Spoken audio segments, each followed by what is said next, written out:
बिस्मिल्लाहिर्रहमानिर्रहीम। अस्सलाम वालेकुम दोस्तों, आज की मैं आपके लिए जॉब लेकर आए हैं वो हैं फेडरल गवर्नमेंट एजुकेशन इंस्टीट्यूशन, ठीक है, गवर्नमेंट ऑफ पाकिस्तान। इसमें काफ़ी ज़बरदस्त किस्म की जॉब हैं, टीचिंग और नॉन टीचिंग स्टाफ और क्लास 4 की भर्ती हैं। इसमें कम तालीम वाले अफराद भी इसमें अप्लाई कर सकते हैं, मर्द और ख़वातीन जो हैं वो भी अप्लाई कर सकते हैं। अप्लाई का मुकम्मल तरीक़ाकार क्या है मैं आपको इसी वीडियो में समझाऊँगा। आपने वीडियो को एंड तक देखना है ताकि आपको इस वीडियो में जो है वो डिटेल सारी समझ आ जाए और अप्लाई आपने कैसे करना है, ठीक है। तो बगैर टाइम वेस्ट किए मैं आपको सबसे पहले जो है वो जॉब की एडवर्टाइजमेंट जो है उस पर ले जाता हूँ। तो यहाँ पे आप देख सकते हैं जी कि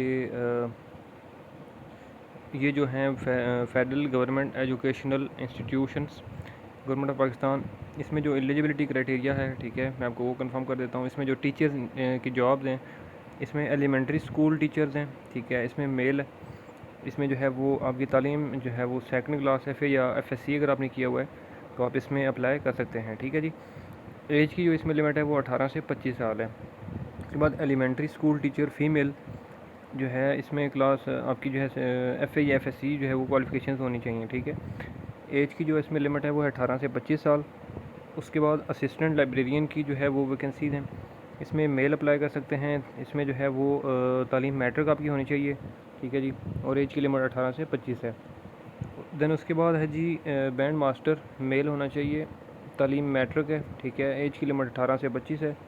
देन उसके बाद असिस्टेंट की जॉब है जी, ये नॉन टीचिंग स्टाफ में आता है।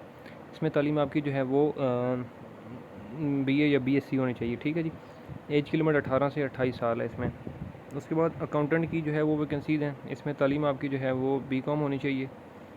उसके बाद DEO नॉन टीचिंग स्टाफ में आता है, BA या BSc आपकी तालीम होनी चाहिए, ठीक है, एज की लिमिट 18 से 25 साल है।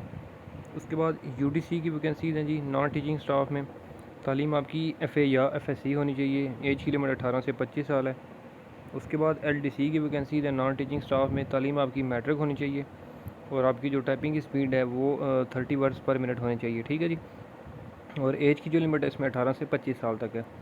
उसके बाद लेबॉर्ट्री असिस्टेंट की जो है वो वैकेंसीज़ है, नॉन टीचिंग में तालीम मैट्रिक विद साइंस होनी चाहिए, एज की लिमिट 18 से 25 साल।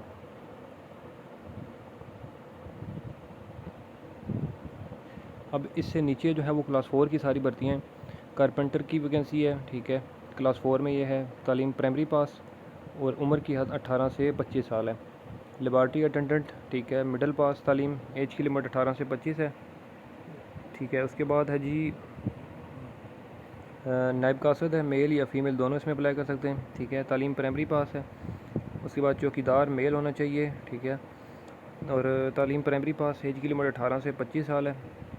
उसके बाद माली की वैकेंसी है मेल के लिए, तालीम प्राइमरी पास है। सेंट्री वर्कर मेल या फ़ीमेल दोनों, तालीम प्राइमरी पास, ठीक है। तो ये सारी वो वैकेंसीज़ की डिटेल थी, ठीक है जी। तो इसमें अप्लाई आपने कैसे करना है उसकी मैं डिटेल आपको गाइड कर देता हूँ। यहाँ पे आपने जो है वो रिक्रूटमेंट पोर्टल डॉट ऑनलाइन, ठीक है, ये ऑफिशियल वेबसाइट है, ठीक है। इस पे जाके पहले आपने अपना जो है वो ख़ुद को रजिस्टर करना है, मीन्स के साइन अप करना है, ठीक है। देन उसके बाद लॉगिन होने के बाद आप उसमें अप्लाई कर सकते हैं, ठीक है जी। उसके बाद बाकी जो डिटेल्स है मैं आपको वो भी साथ साथ गाइड कर देता हूँ, ठीक है। ये देखें जैसे कि मैंने ये जो रिक्रूटमेंट पोर्टल डॉट ऑनलाइन, ठीक है, यहाँ पे मैंने या ख़ुद का अकाउंट बनाया अपना, ठीक है। अब इसमें जो है वो यहाँ पर ये जो वैकेंसीज़ हैं, ठीक है, यहाँ पर वो शो हो रही हैं, ठीक है, ये यहाँ पे देख सकते हैं। तो इसकी जो लास्ट डेट अप्लाई की है वो है 20 जून 2023, ठीक है, 20 जून 2023 तक जो है वो आपके पास इसमें अप्लाई करने का ऑनलाइन टाइम मौजूद है, ठीक है। उसके बाद प्रोजेक्ट डिटेल्स अगर देखनी है तो जैसे कि मैंने ये ऐड ओपन किया हुआ था तो आप यहाँ से देख सकते हैं, ठीक है। उसके बाद submit application form to online to apply, ठीक है। तो आपने इस पर जब क्लिक करना है तो एक जो है वो नया एप्लीकेशन फॉर्म ओपन होगा, ठीक है। अभी ओपन होता है तो मैं आपको जो है मज़ीद बताता हूँ।